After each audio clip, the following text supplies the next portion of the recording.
The sound came first, a single metallic clang, the squat rack at Station 4 swaying slightly as the barbell settled into its cradle. The fluorescent lights of the Naval Station Coronado Fitness Center buzzed overhead, casting everything in that flat, institutional white that makes 4 in the morning look exactly like 4 in the afternoon. Most of the gym was still dark. The cardio machines sat idle. The free weight area at the far end held only one person. Petty Officer Second Class Ivory had arrived at 0527, the way she always did, quietly, without announcement, her name stenciled on the door log in the same plain block letters as everyone else. HM2 Ivory, Medical. No unit patch on her training shorts. No motivational phrase on her shirt. Just a faded gray tee, Navy-issue sweats, and a pair of worn lifting shoes that had clearly logged more hours than anyone in this building would guess by looking at her. She was not a large woman. That was the first thing people noticed. The absence of the bulk that this gym rewarded, the lean economy of someone built for endurance rather than display. Her hair was pulled back without ceremony, a single band doing quiet, functional work. She chalked her hands from a beat-up block in her bag, rubbed them together with the methodical patience of someone completing a checklist, and stepped under the bar. No music, no preset ritual, no mirror checking. She just lifted. Hazel Torres had been on the early shift rotation for 3 weeks running and had seen Ivory here before, always this hour, always alone, always in the back corner of the rack section, like she was trying to take up as little collective space as possible.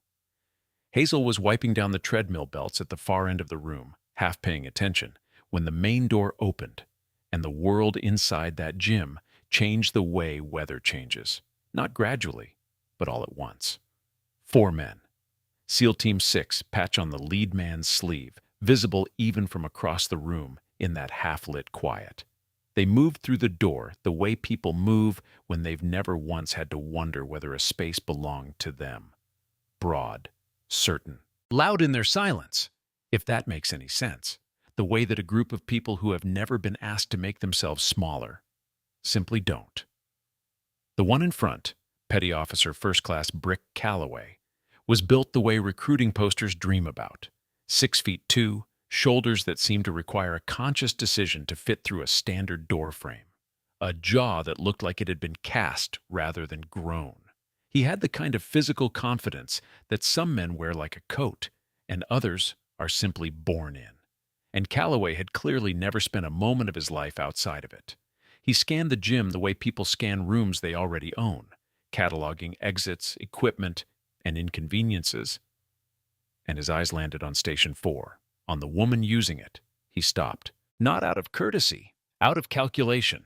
Behind him, Flynn Garrett, shorter, blonde-haired, with a grin that never quite disconnected from his face, gave Calloway a look, and then glanced over at Ivory with something that wasn't quite a smirk, but was the thing that comes right before one. Ethan Morse, moving alongside him, pushed his training glasses up and said nothing, which was its own kind of statement. Levi Donnell brought up the rear, dropping his bag by the door. Calloway crossed the floor in 8 strides. He didn't ask. He simply placed both hands on the barbell at Station 4, the one Ivory had been using, and tapped it twice, like a man signaling a cab. Yo! His voice was level, easy, the tone of someone who expects to be understood. We're doing team sets here, you mind? Ivory looked up from where she'd been adjusting the plate she'd just removed. The look she gave him was unreadable, not hostile, not frightened, not particularly anything. She held it for 1 second, then 2, and then she began methodically stacking the plates she'd been using beside the rack, the way someone completes a task rather than surrenders it. Calloway watched this and nodded, turning away before she was even finished. Good, he said to no one in particular, which managed to be more dismissive than if he'd said it directly to her face. Flynn Garrett moved to claim the pull-up bar station beside the squat rack, and as Ivory gathered her chalk block and moved to put distance between herself and all 4 of them, her sleeve rode up past her elbow. The tattoo caught the gym light. It was a bird, an eagle or a hawk, rendered in clean black lines, wings spread in the particular way that suggests movement frozen at its most powerful moment. Beneath the wingspan, lines ran in what most people would read as abstract ornamentation, fine geometric hatching that looked like a topographic sketch. the kind of detail work that takes hours in a chair. At the very lower right edge, nearly hidden in the negative space of the design, a small cluster of text sat so discreet it might have been a signature. Flynn saw it. His grin clicked up one notch. Parlor girl knows when to step aside. He said it loud enough to travel, not shouted, but projected with the ease of someone who spent time speaking over wind and rotors. Where'd you get that? Spring break? Ivory did not turn around. She walked to the pull-up bar at the adjacent station, chalked her hands again, and jumped to the bar with a motion so smooth it was almost architectural. Two hands closing on the metal at shoulder width, body going still, not even a swing in her legs. A dead hang, just holding. Hazel Torres had stopped wiping the treadmill. She was watching now, the cloth still in her hand, turned toward the rack section with the careful attention of someone who has noticed something she can't yet name. Then Calloway moved toward Ivory again. He didn't need to. There were 4 other pull-up bars in the gym, but he walked to the bar directly beside hers, gripped it, and hung there a moment, looking over at her the way one might look at a car parked in a spot they'd wanted. "It's not a tattoo parlor," he said, his voice dropping to something more private, more pointed. The words were slow and spaced, each one landing with deliberate weight. "That ink belongs on a wall, not on someone standing in my rack." He paused. "Not a parlor, sweetheart." Ivory released the bar, landed clean, dusted her hands against each other. Left, then right, then fingers spread and held for a moment before closing again in a sequence that meant nothing to anyone watching except Hazel Torres, who had once served alongside a combat rescue operator and knew exactly what that particular hand gesture after a hang looked like. Without a word, Ivory moved to the far corner of the gym, the section nobody used, where the lighting was weakest and the equipment oldest, and resumed her workout there.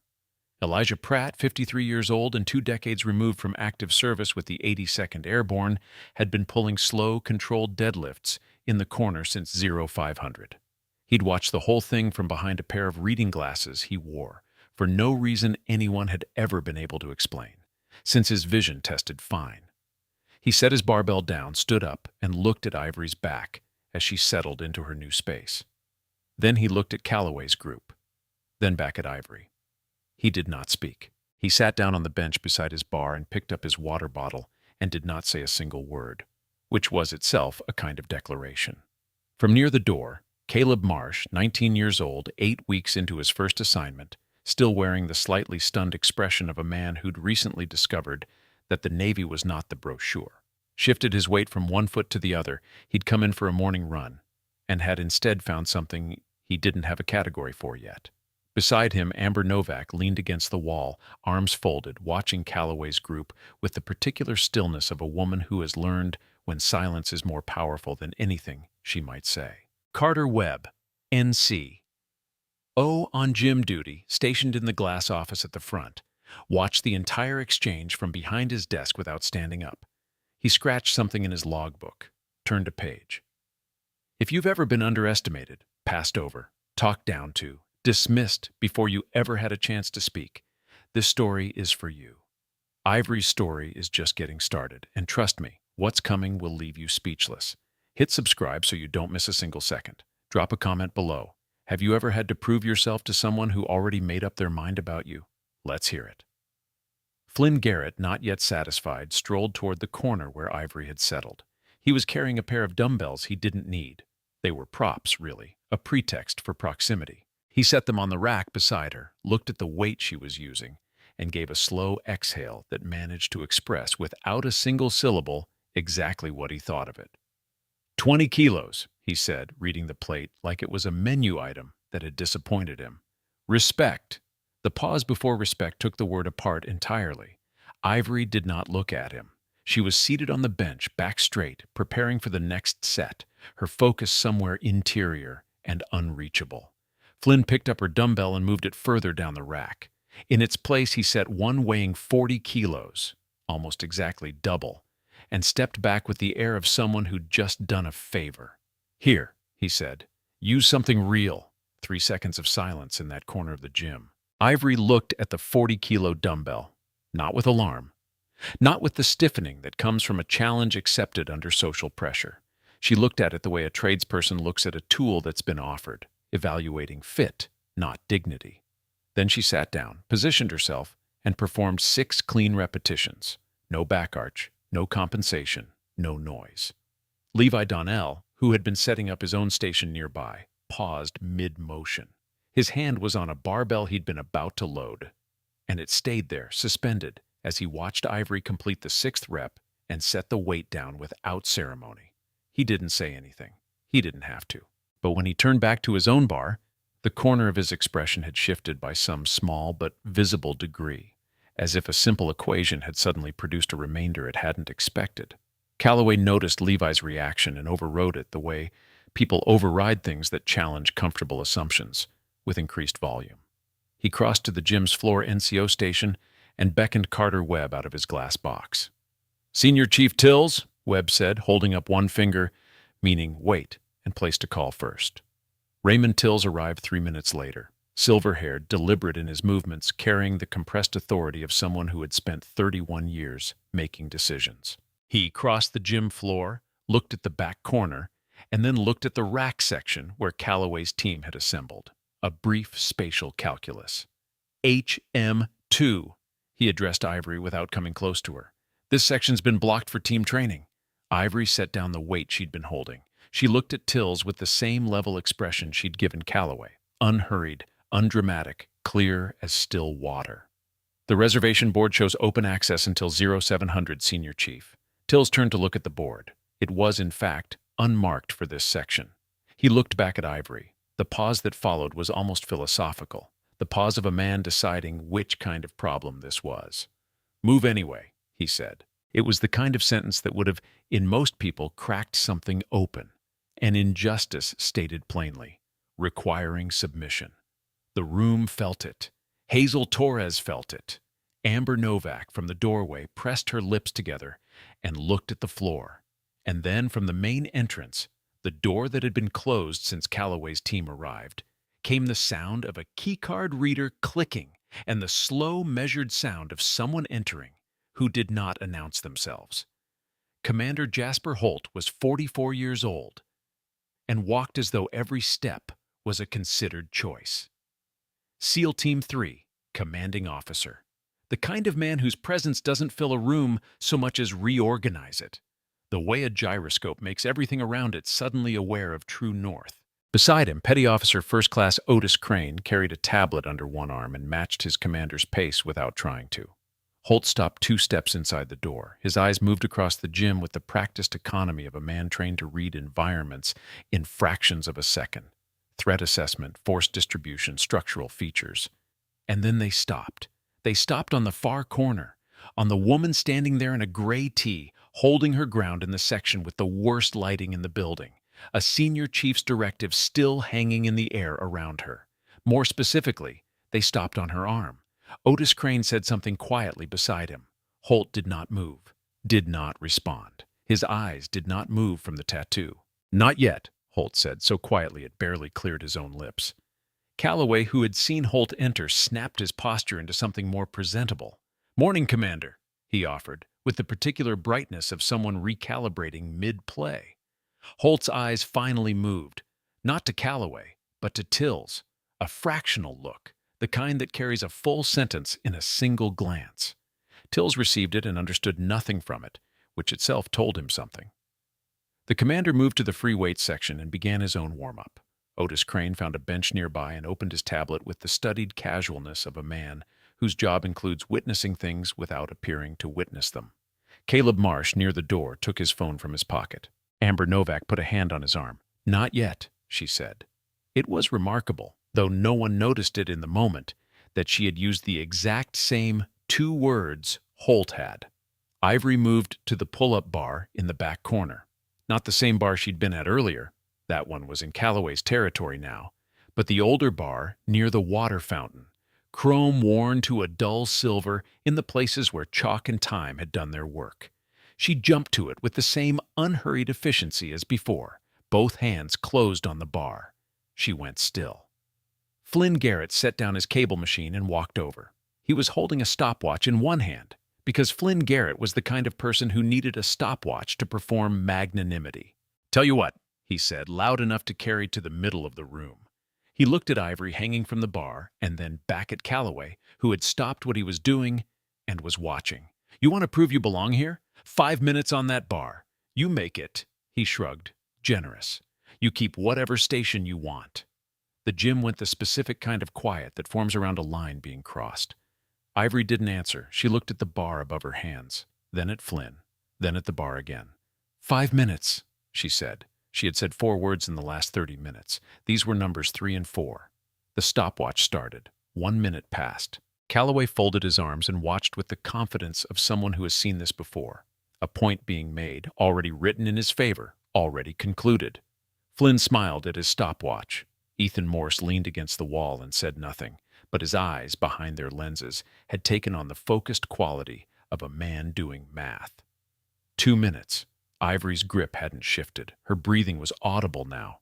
Not labored, but rhythmic. 4 counts in. A pause. 4 counts out.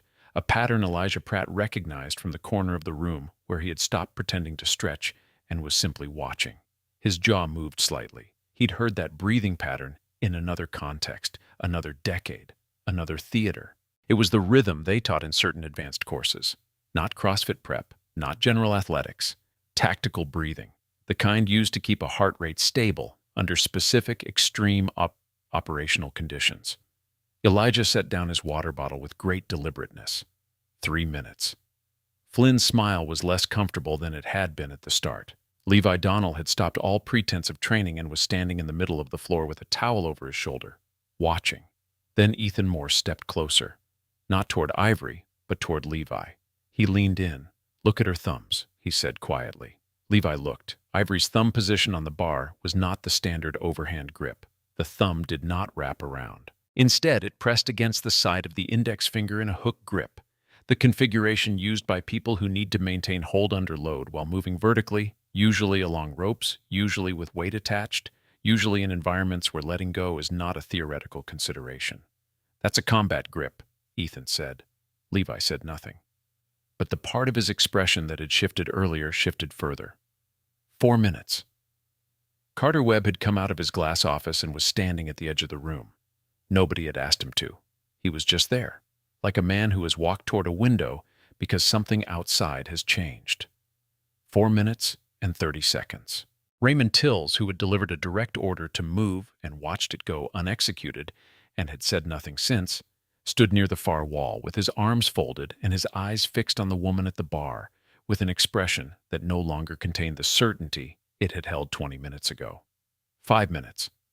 Flynn's stopwatch beeped. Ivory did not come down. Flynn looked at the stopwatch, then at Ivory. "Okay," he said. "You made it." She stayed on the bar, 5 minutes and 30 seconds. 6 minutes. Elijah Pratt had picked up his phone and was looking at it with the focused attention of a man who had just thought of something important. 6 minutes and 30 seconds. 8 minutes, Caleb Marsh said from the doorway. So quietly, it might have been to himself. He'd been counting on his phone. "The base record is 7:40. Amber Novak looked at him. "Was," she said. 7 minutes and 41 seconds. A number that had been written in the gym records for 3 years, belonging to a Fleet Marine Force recon operator who had trained here for 2 weeks and left an impression in the logbook that had stayed as a kind of landmark. 7 minutes and 42 seconds. 7 minutes and 50. 8 minutes flat. Ivory dropped from the bar. Her landing was soft, knees slightly bent, weight absorbed through the balls of her feet, a landing that minimized noise, minimized impact, the landing of someone accustomed to arriving in places without announcing themselves. She stood upright, took a normal breath, and then extended her fingers one by one in sequence. Index, middle, ring, pinky, left hand, then right. A recovery routine. Specific, automatic.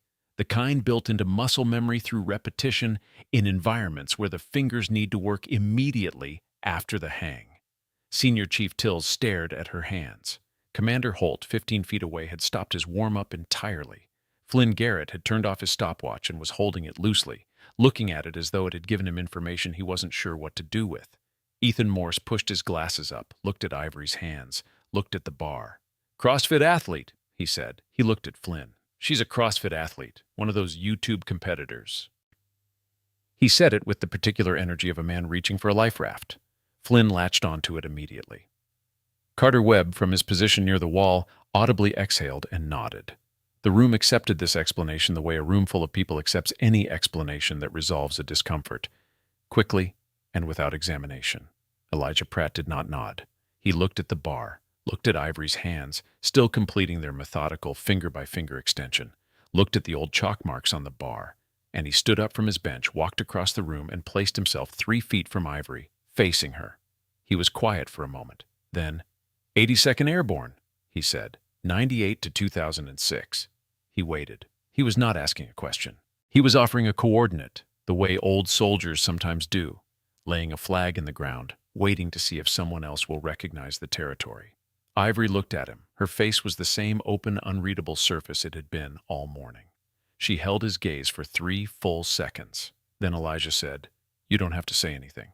He walked back to his bench and resumed his workout with the composure of a man who has delivered a message and is prepared for any outcome, including silence.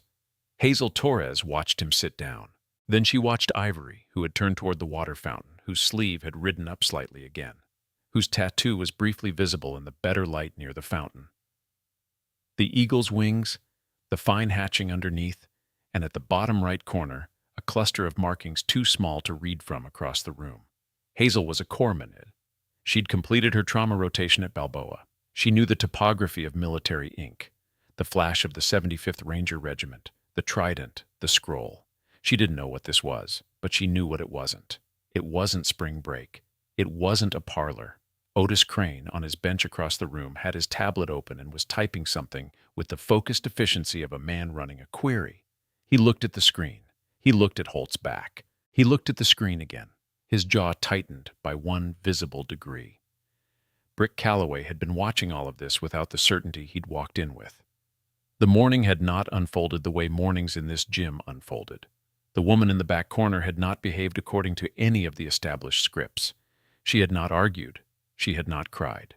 She had not produced gratitude or anger or embarrassment in any of the forms those responses usually took.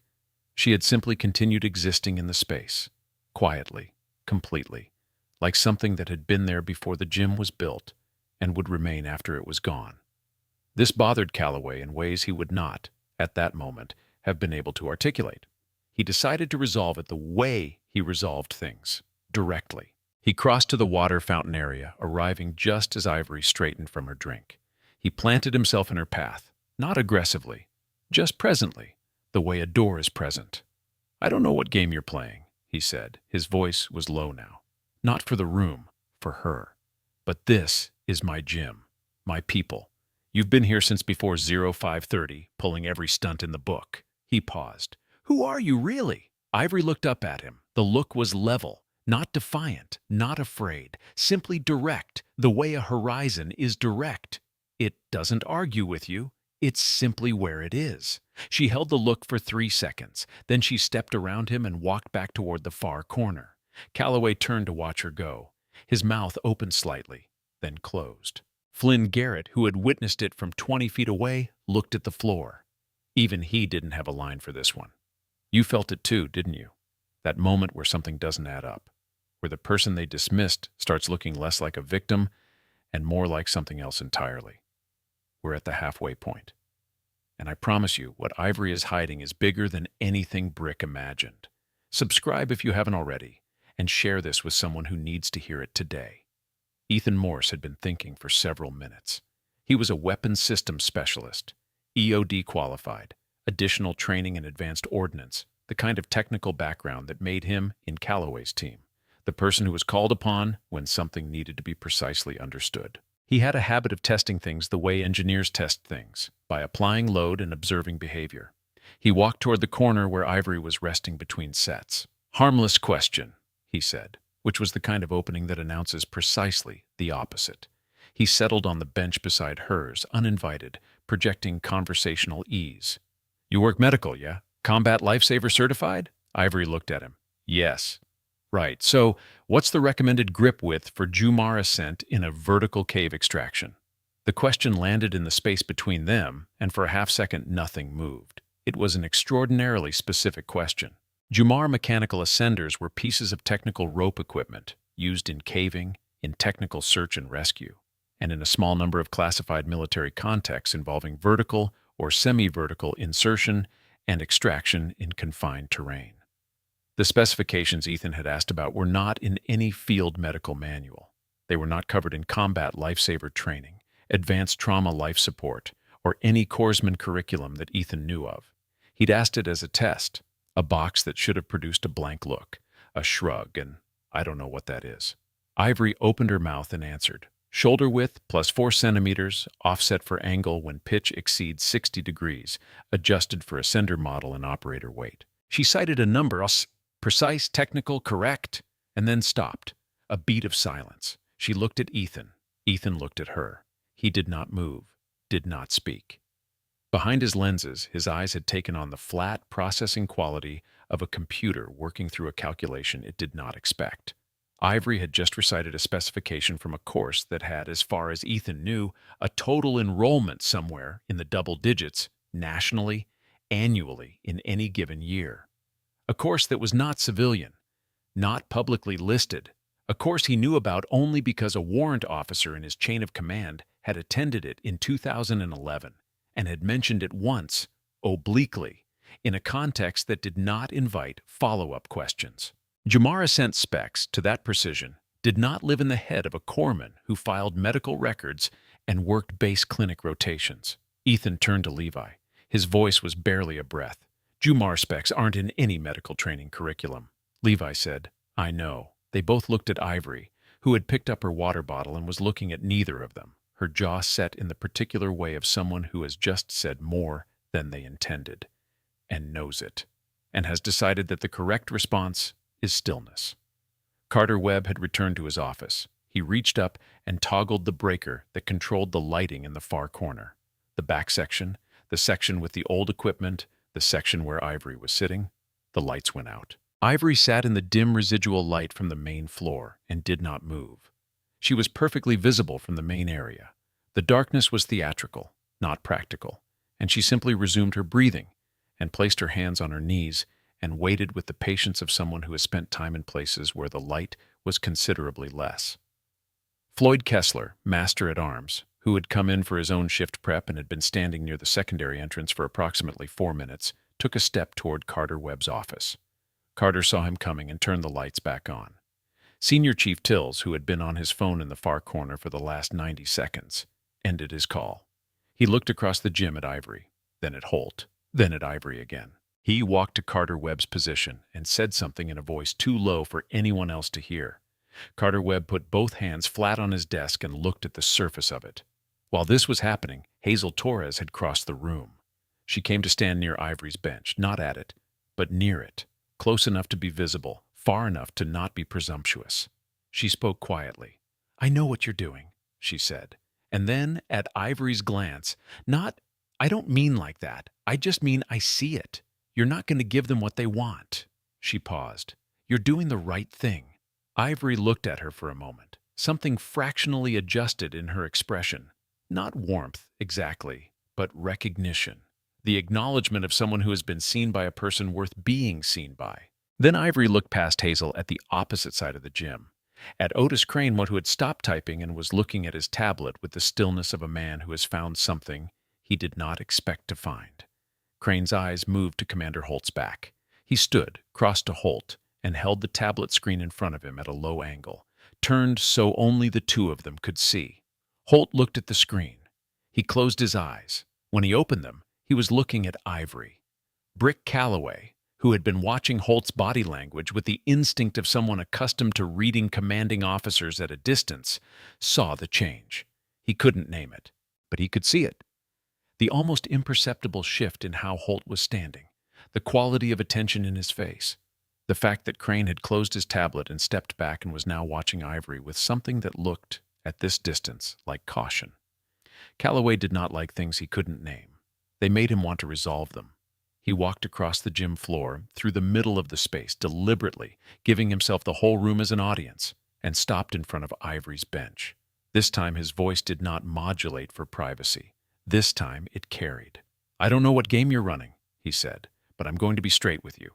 He glanced at the hilt of the conversation, at Tills, at Webb, at the room of people watching, and drew himself to his full height. "Tell me who you really are." He extended his hand toward her arm, toward the ink. "Or you can go back to wherever they keep the clipboards." His fingers reached for the tattoo for the second time. Holt's voice came from 15 feet away, level and absolute. "Release her arm, Calloway!" The room did not quite stop, but it changed. Calloway's hand froze in the air 2 inches from the inside of Ivory's forearm. He turned slowly and looked at his commanding officer. Holt's face was entirely neutral, not angry, not alarmed, simply certain, the way a compass needle is certain. "Sir, release her arm." Calloway lowered his hand. Commander Holt crossed the floor. His footsteps made no particular sound. He stopped in front of Calloway, looked at him for a moment, and then looked past him at Ivory. "HM2, he said. His voice was different now, not softer exactly, but differently calibrated, the way a man speaks when he is addressing someone specific, not someone general. "This has gone far enough." Ivory met his eyes. "Agreed, sir," she said. And that was when Brick Calloway made the decision that would not go back. He had been measured this morning and had found himself at every turn shorter than the measuring. The CrossFit explanation hadn't held.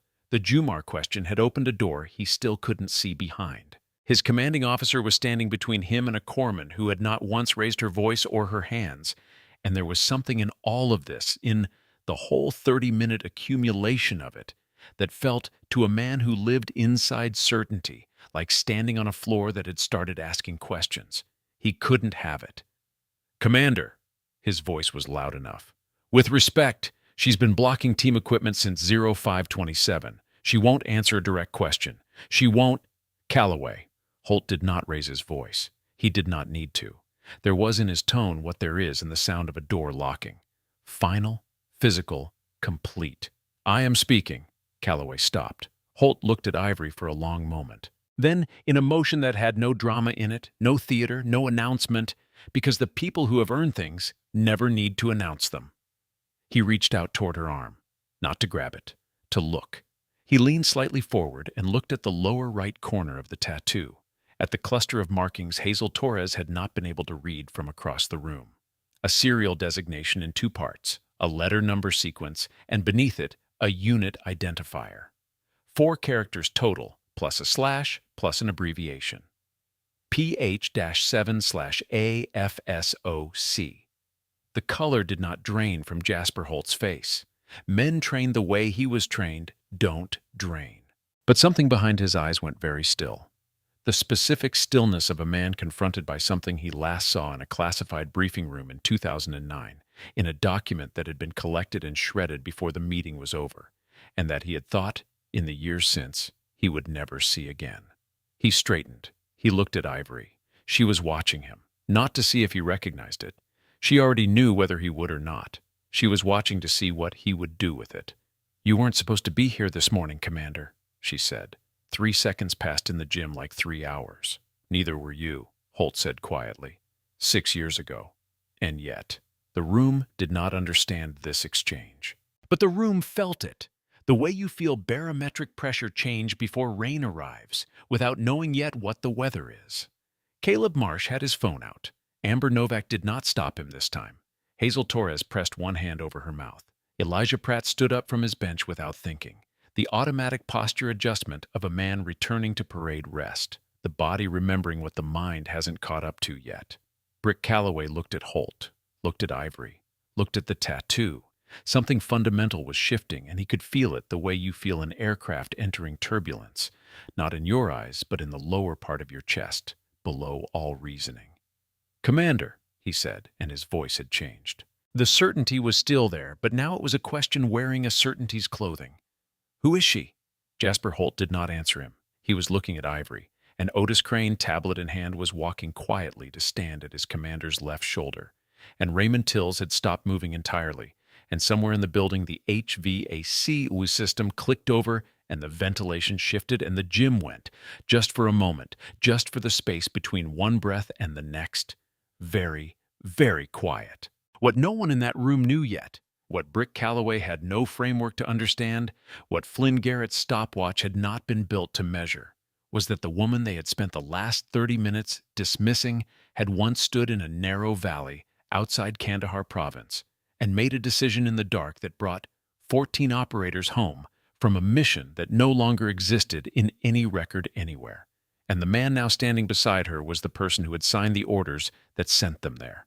In 20 minutes, that would change everything. In the next 20 minutes, Ivory would not have a choice about what they learned. Brick Calloway had asked his question and the gym had not answered it. That silence had a texture to it, not the silence of an empty room, but the silence of a room full of people who have simultaneously reached the edge of what they understand and stopped all at once, like a crowd arriving at a cliff. Calloway stood in the middle of it, waiting for Jasper Holt to speak, and Holt was still looking at Ivory, and Ivory was looking at neither of them, but at some middle distance only she could see. Otis Crane stood at Holt's shoulder with the tablet face down against his thigh, and his eyes doing the work that his face refused to, moving from Ivory to the door to the exit routes and back again, the involuntary security sweep of a man whose training runs deeper than his composure. "Commander," Calloway tried again, "I'm asking you directly." Holt turned his head. He looked at Calloway for a measured moment, the look of a man deciding not what to say, but how much of it, in what order, and to what end. Then he looked at the room, at Tills standing near the wall with his arms no longer folded, at Hazel Torres still near the water fountain, one hand at her side, at Elijah Pratt, who had risen without deciding to, and was standing in parade rest the way a body remembers things the mind has not yet acknowledged. "Not here," Holt said. He said it to no one specific, and everyone at once. Calloway's jaw tightened. "Sir, I said not here, petty officer." And this time the words had an edge that had not been present before. Not loud, but structural. The kind of boundary that is architectural rather than emotional. A wall, not a request. Calloway stopped. The gym held its collective breath in the particular way that groups of people hold breath. Not all at once, but through the gradual cessation of small movements, the setting down of equipment, the turning of faces, until the room had oriented itself entirely around the axis of what was happening in the center of it. Brick Calloway had been a petty officer first class for 4 years. He had 17 combat deployments across 3 theaters. He had operated in environments where the cost of misreading a situation was measured in lives. He understood in this moment that he had misread something significant. He simply could not yet see what. And the inability to see it made him do the thing that men like him sometimes do when they cannot see a threat. He named one louder. "With respect, Commander." His voice was back to carrying now, deliberate broadcast range. "She's been in this gym for over 30 minutes, and in that time she's refused to clear team space, answered questions she has no business knowing the answer to. And now she's got you standing here like..." Calloway. The name landed like a door closing, but Calloway wasn't finished. "I have a right to know who I'm sharing a secured base facility with." He turned to Ivory, directly, no mediation. "So I'm asking you, one more time, who are you?" He reached for her arm, not grasping, reaching. A motion with the intention of moving the sleeve, of revealing the tattoo fully, of making the question physical and therefore unanswerable by silence. His fingers closed on the fabric of her sleeve. What happened next was very small and very complete. Ivory's left hand moved, not fast, not dramatically, but with the economy of a motion that has been practiced so many thousands of times that speed is no longer its primary feature. Her fingers found the space between his thumb and index finger, the soft tissue of the webbing, and applied pressure at an angle. It was not a strike. It was a lock, a wrist control technique that redirected force through joint geometry rather than opposing strength. Calloway's arm went from reaching to stationary in the same moment, with no violence in between. He could not move forward. He could feel the restraint, not pain, but the precise architectural sensation of a joint held at its mechanical limit by someone who understood exactly where that limit was. He could not move forward.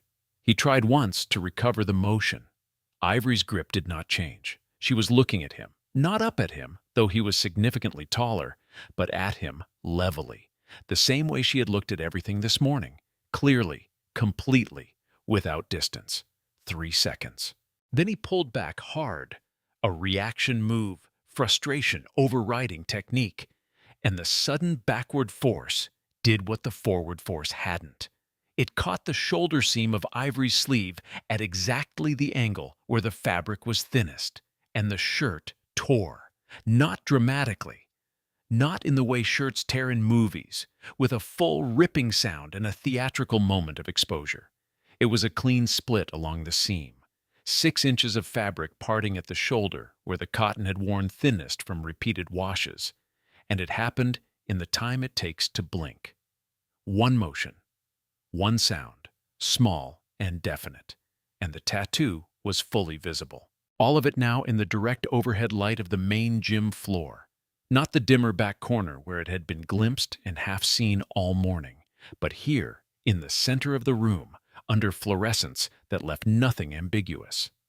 The eagle, hawk, it was clearly a hawk, a peregrine by the wing configuration, the fastest bird in the world, rendered in black ink with a precision that spoke of someone who had chosen every line deliberately, spread across the inside of her forearm from the wrist to the crook of the elbow. The hatching beneath the wings resolved, in full light, into what it actually was, a topographic representation of a specific terrain profile, rendered in the abstract style of someone who needed it to be beautiful enough to explain to anyone who asked and accurate enough to be read by the one person in the world who would know what they were looking at. And at the lower right, in the space below the bird's right wingtip, in characters so small they required proximity to read, PH-7/AFSOC. 3 seconds of silence. They were not quiet in the ordinary way that gyms go quiet. This was the silence that forms in the space between what people thought was true and what they are being asked to understand is true, a gap that is sometimes 2 inches wide and sometimes a canyon. And in this case, it was a canyon, and everyone in the room was standing at its edge simultaneously. Hazel Torres's hands came up to cover her mouth. It was not a theatrical gesture. It was the involuntary response of a woman whose mind had just connected a series of data points. The breathing rhythm, the grip, the Jumar specs, the scar on the shoulder, and now this, into a shape she could see clearly and was not prepared for. Elijah Pratt did not cover his mouth. He stood in parade rest, and his eyes were open, and he was very still. And the stillness was its own kind of testimony. Levi Donald took a step backward, then caught himself, stood where he was. Flynn Garrett had gone the specific color that people go when the comfortable narrative they've been operating inside of has collapsed. Not red, not pale, but the in-between color of a face whose blood is doing something undirected. Ethan Morse sat down on the nearest bench. He sat down the way people sit when their legs have made a decision without consulting the rest of them. Carter Webb's office door, which had been half open, did not open further, did not close. It stayed exactly where it was, which was somehow the most accurate description of Carter Webb's situation in that moment. Caleb Marsh, 19 years old, had stopped recording. He hadn't made a conscious decision to stop. His thumb had simply released the button. The way you release something when you understand suddenly that you are witnessing something that does not belong to you in the way recordings belong to people. Amber Novak looked at the floor. Her jaw was set. She was breathing very carefully. And then Jasper Holt raised his right hand. He brought it to his right temple, crisp, precise, the exact 45-degree angle that the Navy Physical Training Manual specifies, elbow at shoulder height, fingers together and flat, the geometry of 30 years of practice ceremony enacted without any ceremony at all, simply done, the way you do the thing that is correct when the moment calls for it. A full military salute, directed at Ivory. The gym went from silence into a deeper silence that had a different quality. The silence of an audience watching something that was not intended to be watched. Otis Crane looked at his commander's salute, then at Ivory. Then he raised his own hand, one beat behind Holt. Clean, correct. Raymond Tills looked at both of them, his arms unfolded, his posture changed, spine extending, shoulders back, the body enacting what the mind had not quite finished deciding, and his right hand moved to his temple. Elijah Pratt's right hand came up from parade rest with the automatic precision of a motion that requires no thought at all, because some gestures are carved into a person too deeply to need conscious instruction. The four of them, a commander, his aide, a senior chief with 3 decades of service, and an old paratrooper in civilian workout clothes, held their salutes in the fluorescent light of a base gym at 0614 in the morning. And the room held them. Calloway stood in the center of it. He had let go of Ivory's arm. He could not have said when. His hands were at his sides, and he was looking at the tattoo, and at Holt's salute, and at the line of people coming to attention around him. And his face was doing the work that faces do when the ground has shifted beneath them, cycling through responses too fast to settle on any one of them, landing nowhere, staying nowhere, moving. Amber Novak looked up from the floor, her arms uncrossed. Caleb Marsh did not put his phone back in his pocket. He just held it loosely, hanging at his side, his other hand pressed flat against his leg. Floyd Kessler, the master-at-arms, had come 4 steps forward from his position near the secondary entrance and was standing now in the middle of the room between Calloway and the door, not blocking, not advancing, just present, the way certain people make themselves present when something important is happening. Ivory stood at the center of all of it. She had not moved since her sleeve tore. She was looking at Jasper Holt, not with surprise, because she had known the moment she saw him in the doorway that this was possible, that the morning might arrive here whether she chose it or not. She had tried to keep it from arriving. She had moved to corners. She had given nothing. She had answered nothing. And still, here it was. She held the salute for 2 seconds, 3, watching Holt's face, and then she brought her own right hand up. The motion was exact. No hesitation, no performance, no reluctance, just the geometry of a thing done correctly, returned in kind. The room breathed. "You weren't supposed to be here this morning, Commander," she said. Her voice was what it had been all morning, measured, quiet, without apology or theater. "Neither were you," Holt said. He lowered his salute. 6 years ago. And yet. Tills lowered his hand. Crane lowered his. Elijah Pratt lowered his and looked at his palm for a moment, then closed his fingers. Calloway's mouth was open. He closed it. Holt turned to face him. Not the Holt who had crossed the gym floor 15 minutes ago in the role of observing officer. This was a different configuration of the same man, something more load-bearing, more direct. "Petty Officer Calloway," he said, "the woman you have spent this morning harassing is the reason 14 operators from Task Force Kilo came home from Kandahar Province in August of 2009. He paused. No drama, just the space needed for scale. "You want to know who she is? She's the reason you have teammates." Calloway stood with that for a moment. The word teammates was specific, chosen, not incidental, and it landed in the particular way that relevant truths land on people who have organized their lives around the thing being named. "Kandahar," he said. The word came out quieter than anything else he had said this morning. Holt did not elaborate. "She's also the reason this conversation is the last one like this one that takes place in this command. I'll be speaking with Captain Reyes before 0800. He looked at Tills. "The incident report goes through official channels, Senior Chief. All of it." Tills said, "Yes, sir," and meant it in the way that simple affirmations sometimes carry the weight of things that cannot be said plainly. Holt looked at Carter Webb's half-open office door, including the gym NCO who cut the lights. The door moved slightly, inward, by about an inch, then stopped. Ethan Morse stood up from the bench where he'd sat down. He was looking at Ivory with the expression of a man who has been wrong about something, and knows it, and is deciding what to do with that knowledge. "I want to make a statement," he said to Tills. Not loud, direct. "About this morning, all of it." Tills nodded. Flynn Garrett was looking at the floor. Levi Donnell, who had stepped out of Calloway's orbit sometime around the 7-minute mark of the dead hang and had not stepped back in, was standing on the wrong side of the room from his team, closer to the wall where Hazel Torres was, closer to the secondary entrance, closer to everywhere. That was not beside Brick Calloway. He said nothing. But where he was standing said something. Ivory looked at Holt. "Sir, the details. I stay classified." He met her eyes. "I know." She held his gaze. "Thank you." She picked up her gear bag from beside the bench in the back corner. The chalk block went in first, then the weight belt. She moved with the same systematic economy she'd moved with at 0527 when she'd first walked in. Before any of this, before the morning had become what it had become. Hazel Torres crossed to her, not rushing, but direct.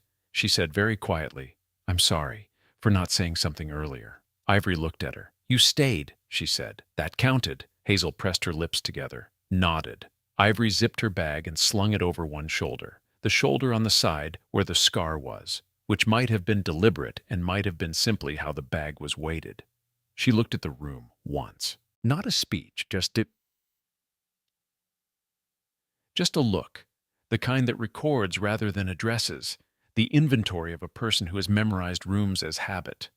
Then she walked out. In the silence she left behind, the fluorescent lights continued their steady hum.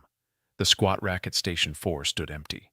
The pull-up bar in the back corner had her chalk marks on it, white impressions of 4 fingers and a thumb on each side, the grip of 8 minutes, the grip of a bass record, the grip of something that would not be written in the gym log, but would not be forgotten either. Caleb Marsh looked at the bar, then at the door, then at the bar again. The incident report that Floyd Kessler filed at 0647 named 3 people: Petty Officer First Class Brick Calloway, Petty Officer Second Class Flynn Garrett, and Gym NCO Petty Officer Third Class Carter Webb. It was 4 pages long and attached 2 witness statements, Amber Novak's and Elijah Pratt's, written in the compact, spare prose of a man accustomed to after-action reporting, as well as Hazel Torres's corroborating account, and Ethan Morse's voluntary statement, which he had asked to give in writing, and which ran to 6 pages, including a technical account of the Jumar specifications exchange that Ethan prefaced with the sentence, "I was wrong, and I want this on record." Carter Webb did not come out of his office for the duration. When Floyd knocked at 0710 to inform him of the report, Webb said he understood. He submitted a transfer request the same day before noon, and it was processed without ceremony. Senior Chief Tills called Commander Holt at 0725 to confirm the report was filed, and Holt said, "Good," and then, "Make sure the lights work in that corner from now on." Tills said, "Yes, sir," and that was the end of the call. At 0815, Holt met with Captain Reyes in the latter's office. The meeting lasted 31 minutes. What passed between them was not recorded anywhere, but at 0900, Reyes issued a base-wide formation notice for 1400 hours. Subject line: professionalism, conduct standards, and mutual respect. No names were in the notice. No specifics. It didn't need them. Brick Calloway spent the morning and the hours between the gym and the afternoon formation doing the thing that difficult men do when they have been wrong in a way they cannot strategize around: sitting with it. He sat in the break room off the team bay with a cup of coffee that he did not drink, holding it with both hands, looking at the surface of the liquid, the way you look at something that is not the thing you are looking at. Levi Donnell came in at 0930 and poured himself coffee and sat across from him and didn't say anything for 4 minutes. Then Levi said, "Task Force Kilo, 2009. Calloway looked up. "I had a buddy in 2nd Squadron," Levi said. "He came home from that rotation talking about a valley outside Kandahar. Said they were 20 minutes from zero when the route opened up. Said it opened up like someone had been watching the whole thing from inside their radio traffic." He paused. "He never knew who. Command never told them. The orders just came through, and the route was there, and they took it." Calloway put the coffee down. "He come back okay?" "Yeah." Levi looked at his cup. All of them came back. A long silence. "I was out of line," Calloway said. He said it the way he said all important things, without build-up, without qualification, as a statement of assessed fact rather than an apology seeking something in return.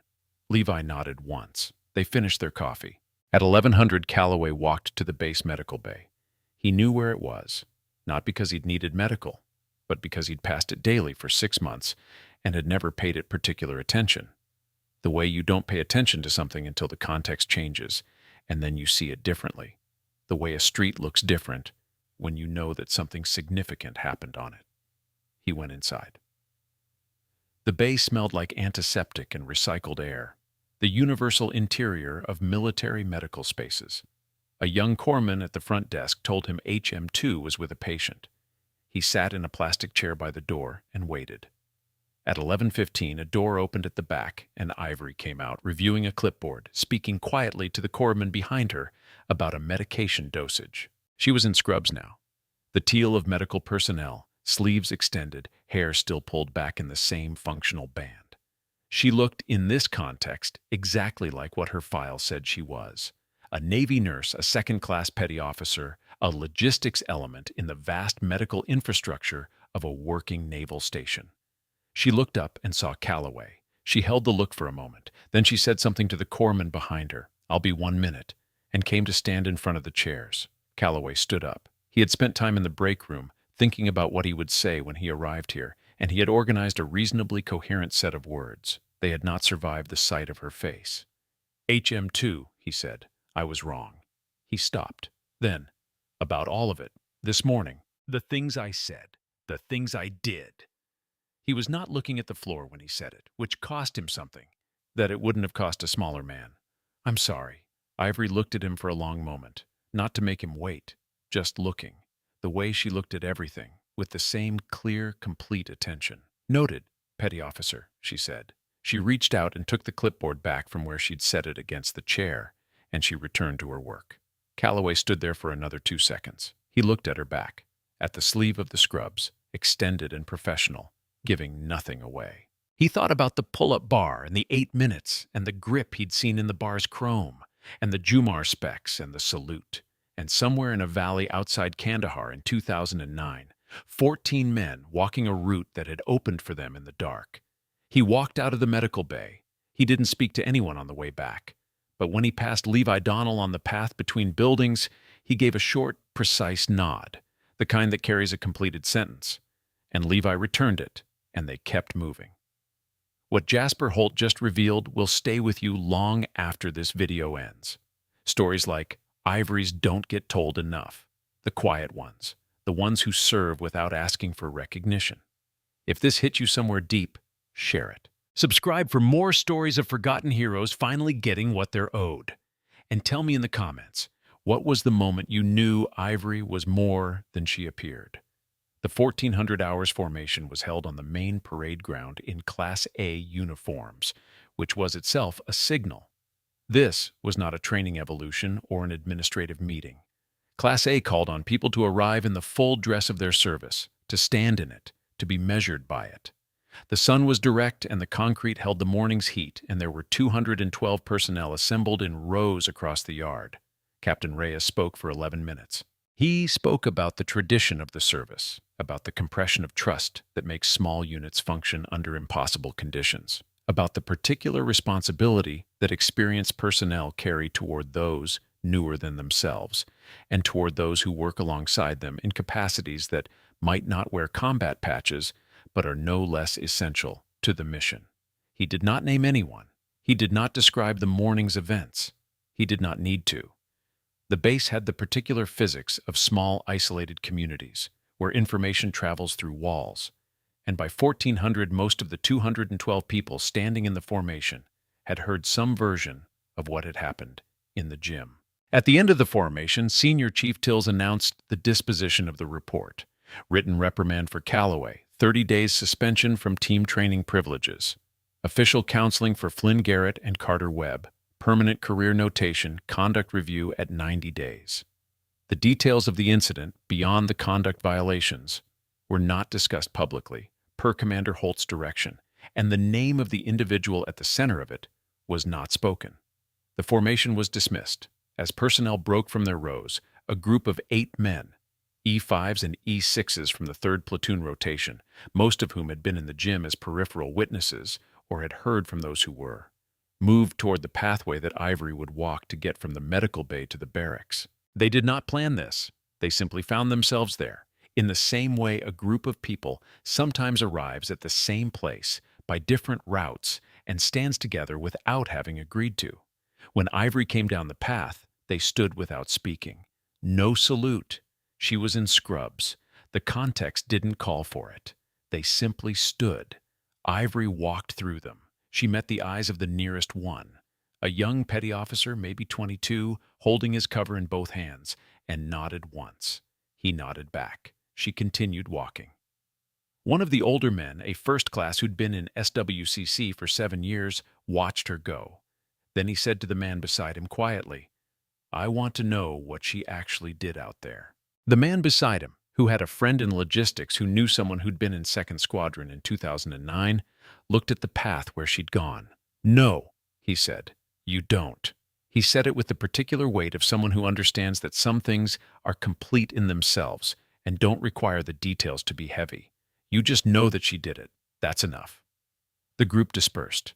In the mess hall that evening, the table dynamics shifted in the specific way they shift on small bases after specific events.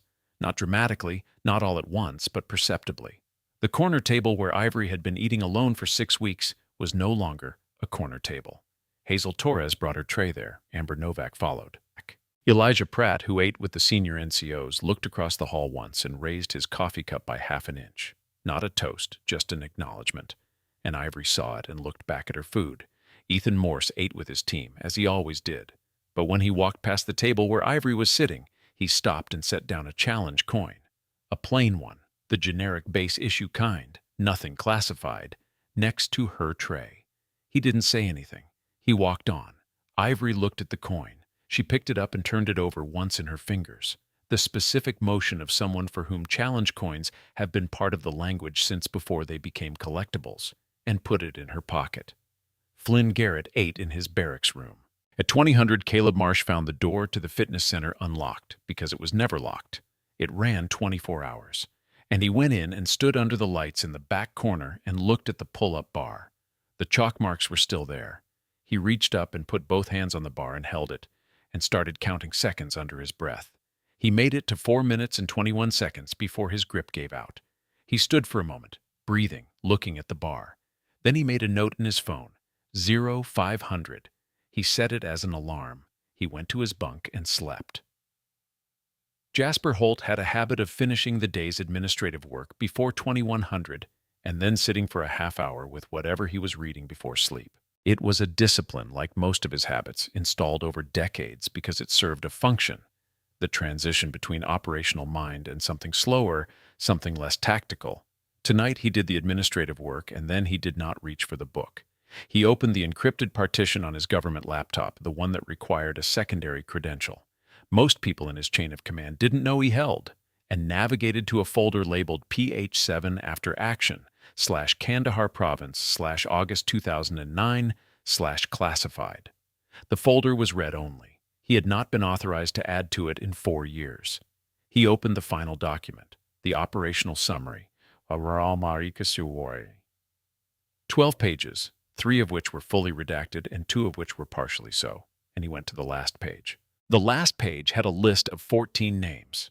The 14 operators of Task Force Kilo who had returned from the Shahid Valley extraction when no extraction should have been possible. He had read this list many times. He knew all 14 names. 3 of them were people he'd had dinner with at some point in the years since. 7 of them were still in active service. 2 had gotten out and gone back to school. 1 managed a ranch in Montana. 1 was a commercial diver in the Gulf. Below the 14 names, there was a single blank line. There had always been a single blank line. The record had been closed with that blank line in it, the space where a 15th name should have appeared. The operative who had provided the route cracked the communications intercept and identified the single 40-minute window in which the extraction was possible. The name had been removed at source classification per standing protocol for a compartmented program that had been officially dissolved 3 months after the operation. It did not exist in the record. It could not exist in the record. Holt looked at the blank line for a long time. Then he opened a text editor, not the classified system, just a plain text document on the local drive. And he typed 2 words, "She stayed." He looked at it. Then he closed the document without saving it and shut the laptop. He sat in the quiet of his quarters at 2130, and he thought about a gym at 0600, and a woman who had kept moving to corners to avoid taking up space, and a tattoo on the inside of a forearm that was both a memorial and a map, and the 14 men in Montana and the Gulf and various operational billets around the world who did not know her name, but were alive to not know it, and the nature of service that asks some people to be invisible precisely because of how much they carry. He thought about this for a long time. At 2150, his phone rang. He looked at the screen. An unrecognized number, cleared format. the kind of caller ID profile associated with certain offices in certain buildings that did not appear on standard directory services. He answered it. "Holt," he said. The voice on the other end was one he recognized, a woman he'd last spoken to 8 months ago, in a context he could not describe here. She said 3 things: that she was aware of the morning's events at the facility, that certain parties had taken notice, and that the question of Ivory's availability for a specific upcoming operational requirement had been discussed at a level above his clearance. Holt said, "She said no." The voice said, "She said no 2 years ago and 18 months ago. People's situations change." Holt said, "Her situation hasn't changed. Her answer hasn't changed." A pause. "Perhaps," the voice said, "someone she trusts should ask her." Holt held the phone in silence for a moment. Then, "I'll think about it." He ended the call and looked at the ceiling, and did not think about anything else for a long time. The following morning, Ivory was on the San Thung, the maintenance access roof of the barracks building, at 2100 hours, which was her hour. The Coronado night came in off the Pacific, salt-thick and cool, the lights of the base laid out below her and the black water beyond the perimeter fence receiving what light the sky gave it. She had a water bottle, and she was not drinking from it.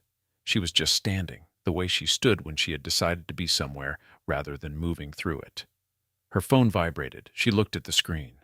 A number she did not recognize, cleared format, the distinctive ID profile that she had seen before, that she recognized the way you recognize the footprint of something that has been in your life before. She looked at it vibrate through 3 cycles, and then went still. She did not answer it. 20 minutes later, the door to the roof access opened and Jasper Holt came out. He was in his off-duty configuration, civilian pants, base-issue fleece, the stripped-down version of himself that he rarely showed inside working hours. He came to stand beside her at the railing. They looked at the water. "You weren't followed," she said. "No." He had not thought she thought he would be. "How did you know I was coming?" "I knew you'd think about what to say before you came up here." "You always take the longest route when the question is difficult." She glanced at him. "You came from the south stairwell." He looked at her. She was looking at the water. "You still see everything," he said. "I'm still trained to." A pause. "What do they want?" Holt exhaled. "Reactivation, something specific. I don't have the details, and they're above my clearance." He waited a beat. "They want to ask you directly." "They've asked me directly. Twice. I know. The answer was no both times." "I know that too." He turned to lean against the railing, looking at the base rather than the water. "I'm not here to argue their case. I don't know enough of it to argue it." He was quiet for a moment. "I'm here because this morning happened, and because I've been thinking about something since 0600. Ivory looked at him. "That blank line," he said. She did not say anything. "At the bottom of the list," he said. "I've looked at that document for 6 years, the blank line where your name should be, and I accepted it. The protocol, the classification requirement, the necessity of it." His voice did not waver, but something behind it did, the way a foundation shifts without the surface showing the fracture. "I accepted it because the mission was complete, and everyone came home, and those were the things that mattered." He paused. "And this morning, someone put their hands on your arm and laughed at your tattoo, and I was standing across a gym, and He stopped. "I should have walked across that floor the second I came through the door." Ivory was quiet for a moment. "You were there for less than 10 minutes before you did." "That's not Jasper." She used his first name, which she rarely did, which meant this was the version of her that existed outside of ranks and protocols, the version that had come home from a valley outside Kandahar and built a life inside an ordinary designation, because the ordinary designation was the only life available to her now. "You couldn't have known I was going to be there, neither could I. Maybe not, but I've spent 6 years knowing your name exists somewhere, and not—" He stopped, found a better way to finish. "Not making sure you knew you weren't alone in carrying it." A long silence. The water moved in the dark below the perimeter. The base lights held their positions, steady, indifferent. "Someone needed to remember," she said. It was what she had said to him in the gym, responding to his observation about the tattoo, about her keeping it visible. She said it now with the same weight, but differently inflected, the weight distributed across the whole sentence rather than concentrated in one word. "Someone needed to remember," he said back, not mocking it, confirming it, the way you confirm a coordinate. "Yes, that is the location. Yes, we are both here. "The answer is still no," she said, "to whoever called you tonight." He didn't ask how she knew about the call. "I'll tell them. Tell them whatever you need to tell them." She picked up her water bottle, drank from it this time, a deliberate gesture, a signal of returning to the ordinary world. "But tell them clearly." Holt nodded. He looked at the water for a moment longer, and then he straightened and said, "I'm putting a formal commendation in your service file. Unclassified version. What I'm authorized to say. You don't have to do that." "I know." He turned toward the door. "I'm doing it anyway." He was almost to the roof access when she said, "There's a Tan Bin, 19. He was here this morning." She paused. "He's going to be in the gym at 0500 tomorrow." Holt glanced back. "How do you know?" "Because he looked at the bar the way someone looks at a thing they've decided about." Holt held this for a moment. Then, the smallest change in his face, the thing that in a man of his compression passed for warmth. "What are you going to do about it?" "I told him to be at rack number 4, not to be late." Holt looked at her for one moment. Then he went through the door, and his footsteps went down the south stairwell, and the door clicked shut. Ivory stood at the railing. Her phone vibrated again. The same cleared format number. She looked at it. Let it run through 2 cycles. Then she looked at the screen the way you look at something you've been carrying for a long time, when you are trying to decide whether you are still the person who should carry it. She answered. She didn't speak. She listened. 30 seconds, 40, a minute. Whatever was on the other end of the call, she received it without expression, the way she had received everything this morning. Clearly, completely, without the performance of reaction. Then she said, "Send me the coordinates." She ended the call, put the phone in the pocket of her hoodie, looked out at the Pacific for a long time, the water black and indifferent and continuous, running unbroken to the horizon and past it, all the way to places she had been and places she had not yet been, and places she would not tell anyone she was going. She thought about a valley, not the way you think about something that hurt you, but the way you think about something that clarified you. The thing that showed you what you were made of by putting you inside conditions that did not forgive uncertainty. The radio in the dark. The route she'd found in 40 minutes of enemy communications traffic. The 14 voices that had gone quiet as the extraction route opened. And then the sound of movement in the dark. And then nothing. She had closed the channel and moved. She had not waited to hear their names because she had not needed to. She had known, the way you know things that your training has made structural, that they were moving. She had never spoken to any of them. She touched the inside of her forearm through the fabric of her sleeve. The coordinates she'd mapped there, encoded in the hatching under the hawk's wings, not the valley exactly, but the point of decision. The location where she'd been when the window opened. The place that was, in some sense she couldn't articulate without it sounding larger than it was. The place where she had become most completely herself. She had kept it visible, not as an advertisement, not as a claim, but because when you carry something that cannot be named publicly, sometimes the most honest thing you can do is carry it where people can see it, even if they read it wrong, even if they laugh at it, even if they think it belongs on a parlor wall, rather than on the arm of someone standing in their rack, someone needed to remember. So she remembered, and she carried it. And that was enough. Chart. At 04:58 the following morning, the fitness center lights came on in the back corner. Someone had reset the breaker panel, and the bulbs that had been deliberately cut the day before burned now with the same flat, consistent light as the rest of the gym. At 0500, Caleb Marsh walked through the main door. He was alone. He went directly to the back corner, to rack number 4, and stood in front of the pull-up bar with his hands at his sides and the chalk block he'd bought from the base supply store the previous afternoon in his bag. He waited. At 0503, the door opened again. Ivory came in. No greeting. She looked at him, looked at the bar, looked at his hands. "Chalk up," she said. He chalked up. She watched the way he did it. 3 times around the left palm, 3 times around the right, and without comment she crossed to him and adjusted the position of the chalk on his ring finger. "The pressure comes here," she said, "not the palm. The palm just supports." She stepped back. "Get on the bar." He got on the bar. "Thumbs," she said. He adjusted his grip. "Now breathe." She watched him. Not chest breathing. Down. 4 counts in, hold, 4 counts out. Don't count in your head, count against the resistance. Feel the bar. He found the rhythm. It took 40 seconds. Then it was there. Slower, lower, deliberate, the breath moving through him like something with purpose rather than something with panic. "There it is," she said, quietly. Not praise, recognition. He held the bar. 1 minute passed, 1 minute 30. The lights in the back corner held steady. The gym was otherwise empty. This was 0503, and the world that came through those doors at 5:30 had not arrived yet. The space belonged to the bar and the chalk, and the sound of someone learning how to hold something when everything in their body is telling them to let go. 2 minutes. "Why do you stay in medical?" he asked. His voice was careful, not demanding, not presupposing, the question of someone who has noticed that a thing doesn't fully add up and wants to understand rather than expose. Ivory, standing a few feet back, looked at the bar. "Because it's where I'm needed," she said. 2 minutes 20. "That's not the whole answer." She was quiet for a moment. "No," she said. "It's not." 2 minutes 40. "The rest of it," she said, "is that what I did in the field had an end point.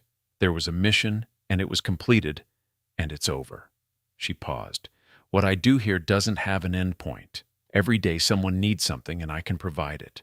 That's a different kind of work. It doesn't make the news. Nobody pins anything on your chest for it." She paused. "I think I needed that for a while, to do the thing that doesn't get marked anywhere." 3 minutes. His arms were shaking, fine high-frequency tremors, the body's honest accounting of what remaining costs. "Don't fight the shake," she said. "That's just your body talking. Listen to it, then decide whether you're done." 3 minutes 20. He decided he wasn't done. 3 minutes 40. "Will you go?" he asked. And she knew what he meant. Not medical, not the base, not the building. The coordinates, the call she'd answered on the roof. She looked at the bar. "That's not your business, Marsh." "No, ma'am?" 3 minutes 55. "Maybe," she said. 4 minutes. He dropped from the bar and landed in the same soft, controlled way she had landed the day before. Balls of the feet, knees bent, weight absorbed. He straightened, extended his fingers in sequence, index, middle, ring, pinky. He didn't think about why he was doing it. His body had observed the motion and cataloged it, and it came out now because the moment called for it, because the muscles needed the release. Ivory saw it. She looked at his hands, said nothing.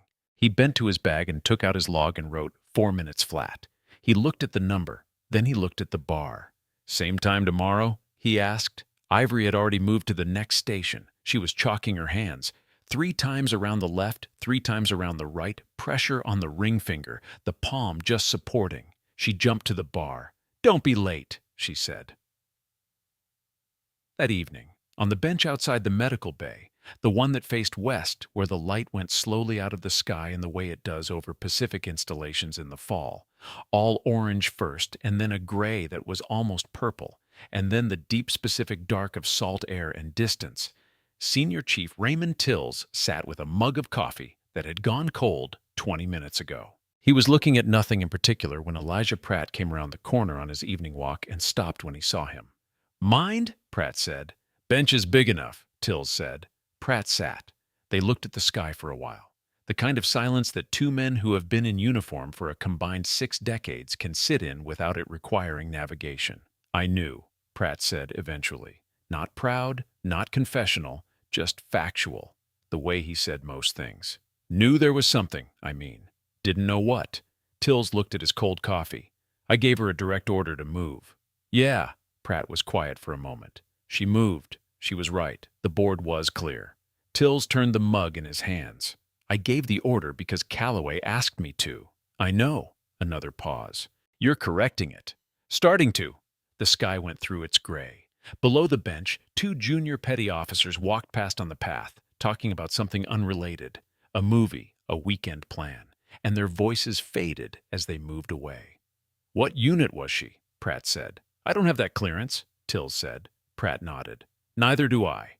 He stood, picked up the pace of his walk. "Doesn't need a name." He looked back at Tills. "You know she carried it the whole time, right? Whatever she did. She walked into that gym with it on her arm and she didn't say a word. That's not what someone does who's trying to prove something." He paused. That's what someone does who's already past needing to. He walked on. Tills sat with the cold coffee until the sky was fully dark. Then he stood, dumped the coffee onto the grass beside the bench, and walked back toward the administrative building, where the incident report was filed and the commendation process had been initiated by a commander's office he hadn't expected to be in contact with today, and where, in a system he had administrator access to, there was a notation pending in a service record. He confirmed the notation. Then he closed the screen. Some corrections are large and visible. Some are 4 keystrokes at a terminal at night, when the building is quiet, and the only witness is the fluorescent light and a man's own accounting of himself. Both matter. Both are part of how things are repaired. The fitness center at 0200 was empty and still, the way buildings at that hour are still, not just quiet but fully resting, as though the space itself has exhaled and settled. The overhead lights were dimmed to their overnight setting, a low orange warmth that touched the equipment without quite illuminating it. The pull-up bar in the back corner held its chalk marks still. Ivory's from the morning, Caleb's from 500, overlapping at the center grip position in a palimpsest of white powder that recorded, for whoever was reading it, the fact that 2 different people had decided something at this bar on this day. In the early morning hours, before the first arrivals, before the 0500 alarm in a barracks room, 2 buildings over, before anything was required of anyone, the bar simply held its marks. Outside, the Pacific moved against the perimeter of the installation in the continuous, indifferent way it had moved for all the years before the base was built, and would move for all the years after it was gone. The salt air came in through the ventilation gaps and settled on the chalk dust and the chrome and the concrete floor, claiming its gradual, patient territory. The hawk on her arm had always been a peregrine, the fastest bird on the planet, recorded at 240 miles per hour in a stoop, in a dive. Not for aggression, for precision, for the specific terminal accuracy of arriving exactly where you intend, at exactly the speed required, in exactly the window available. Someone needed to remember. She had been there in a valley that no longer existed in any official record, in the dark, with a 40-minute window and 14 voices waiting in the static, and she had found the route and opened the door and said, "Phoenix 7 is in position, get them out." She had never needed anyone to know that. She had needed for reasons that had nothing to do with recognition and everything to do with the specific gravity of things that must be carried somewhere, to carry it. She carried it on her arm, in ink, in the form of a bird that dives at 240 miles per hour and arrives exactly where it intends. There are warriors who make themselves known in the loudest rooms, and there are others who have long since stopped needing the room to hear them, who carry the weight of the things they've done in the quietest possible way, in the ink on an arm, in a grip on a bar, in the act of showing up at 0527, and simply remaining. Real service doesn't require an audience. It only requires that the work gets done. And sometimes, on an ordinary morning, in an ordinary gym, the world is asked to look more carefully at who is standing among them, at what they are carrying, and at what it means that they never once asked to put it down.